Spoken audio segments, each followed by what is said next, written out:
வணக்கம். நான் இன்றைக்கி எண்ணெய் கத்திரிக்காய் குழம்பு வைக்க போகிறேன். அதுக்கு கத்திரிக்காய் ஒரு 6 அல்லது 7 சின்ன சின்னதாக கத்திரிக்காய், ஒரு தக்காளி, சின்ன வெங்காயம் கொஞ்சம், 5 பல் பூண்டு, எலுமிச்சம்பழம் அளவு புளி, கருவேப்பிலை, கொத்தமல்லி, தாளிப்புக்கு கடுகு, வெந்தயம், ஜீரகம், 2 டீஸ்பூன் குழம்புத்தூள், உப்பு தேவையான அளவு, தேங்காய் விழுது அரைச்சது கொஞ்சம் போல். இவ்வளோ தான் தேவை. இப்போ எப்படி குழம்பு தாளிக்கலான்னு பார்க்கலாம். வானலில் கொஞ்சம் நல்லெண்ணெய் ஊற்றிக்கலாம். நல்லெண்ணெயில் குழம்பு வச்சா தான் எண்ணெய் கத்திரிக்காய் குழம்பு சூப்பராக இருக்கும். கடுகு, வெந்தயம், ஜீரகம், ஒரு பச்சை மிளகா, ஒரு காஞ்ச மிளகா,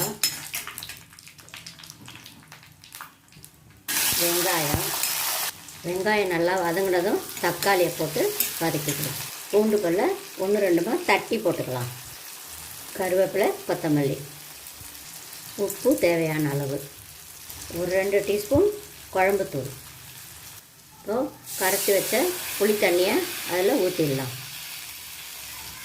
இப்போது அப்படியே மூடி குழம்பு கொதிக்கட்டும். அதுக்குள்ளே கத்திரிக்காயை எண்ணெயில் வதக்கி எடுத்துகிட்டு வந்துடலாம்.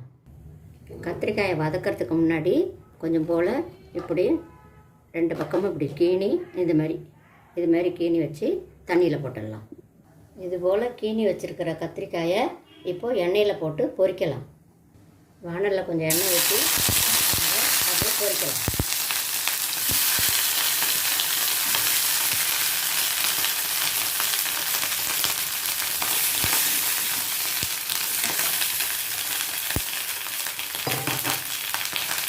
இந்த மாதிரி நல்லா உருளை வதக்கி எண்ணெயில் நல்லா பாதி வேகிற அளவுக்கு வதக்கிக்கலாம். இப்போது நல்லா வதங்கிடுச்சு. இப்போது கொதிக்கிற குழம்புல இந்த கத்திரிக்காயை போடலாம். இப்போது நல்லா குழம்பு கொதிக்கிறப்போ இந்த கத்திரிக்காயை அதில் போட்டுடலாம்.